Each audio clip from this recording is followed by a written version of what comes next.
Hi guys. Добрый день. Menga onam tuxum pishirib berdi. Xullas, kamnamoligimning sababi ishlar ko'p.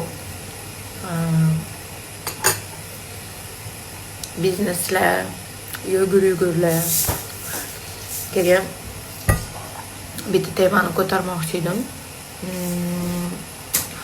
Hammanglar bilasizlar, Instagramda bir dunyo muammolar kelib chiqyapti. Nima deydi? Xullas, bloger va reklama temasi. Xullas, bloger va reklamaga keladigan bo'lsak, hozir ko'p blogerga ishonib bo'lmayapti. Hamma blogerga ishonmaysizlar, yili nimadir deyotganim yo'q. Hech kim yomonlab chiqmoqchi emasman. Men kam reklama qilaman. Nimaga? Chunki men reklamani tekshiraman va sifatiga anaqa e'tibor qaratishga harakat qilaman. Kechagina ham 6 ta sotib olamiz, nech pul qo'yib berasiz? O'zi isto'ram $500. Yo'q dedim. Ozdiradigan mahsulotlar, dorilar yoki klinikalar, nimaga blogerlar faqat pulni o'ylab reklamani shoqillatib qo'yishadi. Yomonlashda emas, prosta odam o'zi statusini o'ylash kerak yo'qda.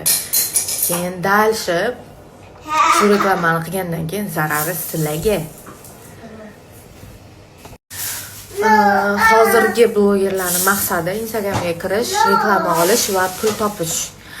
Oldingi biza kirgan ko'pincha oldin kirgan blogerlar maqsad prosta prosmotr edi.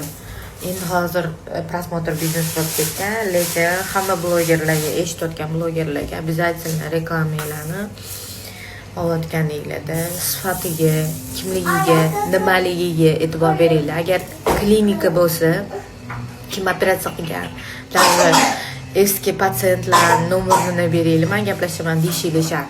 Misol uchun, men yaqindagina operatsiya bo'ldim. Uni yaqindagina emas, yozda operatsiya bo'ldim. Uni reklama qilib chiqqanman. U klinika haqiqatda standart, ya'ni narodga to'g'ri keladigan, sterillangan, kazolar operatsiya bo'lgan joyda zarar yo'q narsani reklama qiling.